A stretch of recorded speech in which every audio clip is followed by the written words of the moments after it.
안녕하세요, 첼시 팬 여러분. 앙크TV입니다. 오늘 같은 경우엔 첼시의 슈퍼크랙이었던 아자르의 부진, 아자르가 사실상 시즌 아웃이 됐다는 얘기를 들리면서 아자르의 부진이 혹시 첼시 때 관련이 있지 않을까, 혹시 첼시 팬이 봤을 때 아자르의 부진은 무슨 원인이 있으며 아자르는 그동안 어떤 커리어를 보내왔는지 한번 얘기해 보도록 하겠습니다.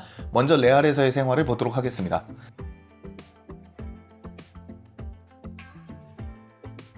일단 가장 먼저 거론되는 건 시즌 초반의 몸무게, 체중 문제가 좀 논란이 됐습니다. 7kg가 불었다는 얘기도 있고 본인 스스로도 그래 난 좀 불었었다, 그 당시 좀 불었었는데 난 원래 몸무게가 좀 잘 늘어나는 스타일이고 금방금방 빼는 스타일이다, 그렇게 얘기를 하면서 본인 스스로도 체중 관리 실패, 그러니까 자기 관리 실패를 어느 정도 언급했습니다. 실제로 너무 무거운 몸이다 보니까 특유의 빠르게 수비수 사이를 이렇게 비집고 들어가고 뭐 빠르게 뚫어버리는 크랙, 그런 느낌이 조금 줄었고 날렵하다는 느낌이 좀 줄었었는데, 그거는 뭐 체중적인 문제는 조금씩 이제 좀 관리를 하면서 좋아진 것 같습니다. 근데 이 문제는 첼시에서도 실제로 있었던 문제입니다. 2015년 때 첼시에서 좀 과체중이다, 15-16 시즌이 시작할 때 좀 너무 뚱뚱하게 돌아오는 것 같아서 좀 그렇다 했는데, 그때 마침 또 잔부상도 많고 또 크고 작은 이제 경기력 문제도 있으면서 최악의 첼시 시즌을 보낼 때 에이스마저 부재를 하니까 경기력이 정말 안 좋았던 걸로 기억합니다. 아자르 이 첼시 커리어 역사상 가장 폼이 제일 좋지 않은 시즌을 뽑아라 그러면 15-16 시즌을 뽑을 수 있을 만큼 자기 관리에 실패했던 시즌이 실제로 있기는 있습니다. 그래서 레알 팬들의 얘기가 어느 정도는 합리적이라고 생각합니다. 게다가 실제로 유로파 결승전 이제 우승하고 나서 이제 선수들 인스타를 보면 뭐 다비드 루이스가 이렇게 배 막 이렇게 잡으면서 실제로 이 선수 살쪘다 이러는 걸 봐서는 실제로 그렇게 자기 관리를 그렇게 철저하게 하는 스타일은 아닙니다. 실제로 같이 생활했던 조노비 미켈은 뭐 훈련을 그렇게 열심히 하지도 좋아하지도 않는 선수다, 다만 재능이 너무 좋으니까 경기에선 좋게 하더라, 잘하더라 뭐 이렇게 얘기했지만 그런 걸 봤을 때 훈련이나 이렇게 자기 관리에 철저한 선수는 아닌 것 같습니다. 두 번째로 많이 거론되는 건 좀 유리몸 아니냐, 이렇게 많이 부상을 입을 수 있냐, 그것도 한 시즌 안에 이거 너무 많이 부상을 입는 거 아니냐 이런 말이 있는데, 레알 한 시즌 동안 얼마나 많이 부상을 입었는지 보도록 하겠습니다. 자, 올 시즌 개막하기 전에 부상을 입습니다. 직전에 부상을 입어갖고 4라운드 레반트전에 돌아와서 꽤 괜찮은 모습을 보여줍니다. 그러면서 이거 못하는 거 아니냐 막 왔다 갔다 했다 봅니다. 부진도 있었고 뭐 조금 잘했을 때도 있고 막 공격 포인트도 올리고, 그러다가 11월 챔스 조별 예선 5차전 파리 생제르맹 경기에서 발목 부상, 이게 올 시즌 가장 큰 부상인 것 같습니다. 그래서 뭐 최대 한 3-4주 정도 걸리지 않을까 뭐 이런 얘기도 있지만 갑자기 2개월로 확 늘어나면서 이 선수가 해를 넘길 때까지 못 나오는 상황이 벌어집니다. 그래서 근데 레알이 많은 공을 들이는 게 보였어요. AT전에 복귀할 거라는 전망도 있었음에도 불구하고 돌아오지 않고 본인이 계속 몸을 만들고 있다, 이런 얘기가 돌기 시작하는 거 봐서는 레알이 정말 공을 많이 들였고 24라운드 셀타비고전 때 등장을 하면서 본인이 좋은 모습을 보여줬다고 합니다. 뭐 아자르에게 기대하는 엄청난 모습까지는 아니더라도 복귀 전 치고는 굉장히 좋은 모습을 보여줬는데 25라운드 레반트전 때 또 부상을 입었습니다. 우측 비골, 그러니까 종아리뼈 부상을 입어버리면서 또 사실상 시즌 아웃이지 않나, 이럴 정도로 올 시즌은 거의 부상을 달고 살고 있습니다. 그렇다 보니 올 시즌에 15경기밖에 못 나왔고 뭐 공격 포인트라 해봐야 한 골 5도움, 좀 처참하죠. 그런 도움을 올렸습니다. 그러니까 유리몸이 아니냐, 너무 이럴 수가 있느냐, 뭐 시즌 초반에 개막할 때 부상을 입고 중반에 부상을 입고 돌아오자마자 부상을 입고 제2의 카카, 제2의 베일이 아닌 것이냐, 뭐 이런 얘기가 있을 정도인데 첼시 시절은 어떤지 보겠습니다. 그러니까 단도직입적으로 말씀드리면 아닙니다. 첼시 시절은 첼시 경기를 총으로 하면 352경기를 나와서 110골 81도움을 했는데요. 이게 단순 계산을 놓고 보면 7년 생활 동안 그러니까 나누기만 해봐도 50경기 이상은 나온 겁니다. 매 시즌. 물론 50경기를 못 나온 시즌도 있을 거고 50경기를 더 나온 시즌도 있겠지만 단순 계산으로 놓고 봤을 때도 그러니까 7시즌 동안 평균 50경기 정도는 나오는 오히려 철강왕에 가까운 선수입니다. 제가 기억하는 아자르의 가장 길었던 부상, 그리고 가장 큰 부상은 17-18 시즌에 이제 A매치를 보내는데 그때 훈련 도중에 발목 골절을 당해서 수술을 하게 됩니다.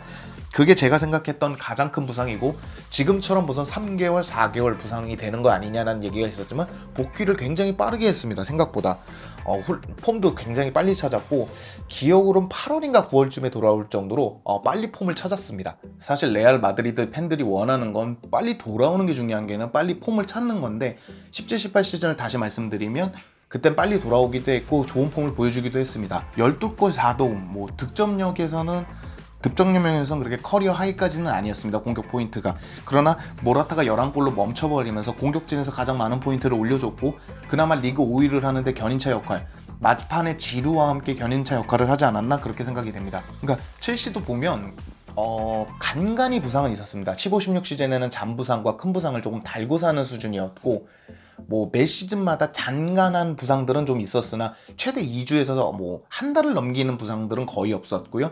돌아왔을 때 저 제품을 발휘해 준 것도 마찬가지입니다. 그렇다 보니까 유리몸이라고 부르기에는 좀 첼시 팬 입장에서는 어렵다라는 생각이 듭니다. 왜냐면 물론 혹사를 많이 당했던 뭐 탄코나 이런 선수들에 비해서는 뭐 존 테리는 전 경기를 나오기도 했고, 그런 거에 비해서는 아자르가 그렇게 혹사당한 것까지는 아니지만 분명 많은 경기를 출전했고 많은 경기에서 잘한 모습을 보여줬습니다. 그렇기 때문에 유리몸이라고 부르기에는 지금 운이 좀 나빴다고 얘기를 해야 될 것 같습니다. 다만 한 가지 불안 요소라고 하면 발목 골절로 실제로 수술한 적도 있고, 아자르가 완벽하게 철거한 한 번도 뭐 부상을 달고 살린 적이 없는 그런 선수다라고 얘기하기엔 좀 어렵습니다. 벨기에 공신력이 굉장히 높은 기자가 있습니다. 테루어 기자라고 해서 크리스퍼 테루어라는 기자가 있는데, 그 기자가 말하는 게 벨기에 언론 기자입니다. 이 기자가 SNS에 말한 게 아자르는 667경기를 뛰었다. 그중 52경기를 부상으로 못 나왔다. 굉장히 적은 수치죠. 근데 이번 시즌은 5경기는 근육 부상으로 결장을 하고 17경기는 발목 골절로 못 나왔다. 그의 경력에는 10번의 경미한 부상, 발목 쪽으로 부상을 해봐야 한 3번의 부상밖에 없다. 그러니까 굉장히 많은 부상을 이번 시즌에만 입고 있는 거죠. 그러니까 운이 나빴다라는 표현은 저는 어느 정도 인정할 것 같습니다. 레알 팬들이 봤을 때는 그런 게 어딨냐, 한 시즌을 계속 부상만 입고 있는데 유리몸이 아니냐라고 말씀할 수 있지만, 제가 봤을 때는 그냥 올 시즌, 그러니까 아자르 커리어 12시즌을 다 봤을 때는 올 시즌이 유독 조금 운이 안 좋다라고 얘기할 수 있겠습니다. 저는 부진의 이유를 오히려 자기 관리랑 라리가 스타일 그리고 레알 스타일이 좀 첼시랑 다르다, 뭐 그렇게 보고 있습니다.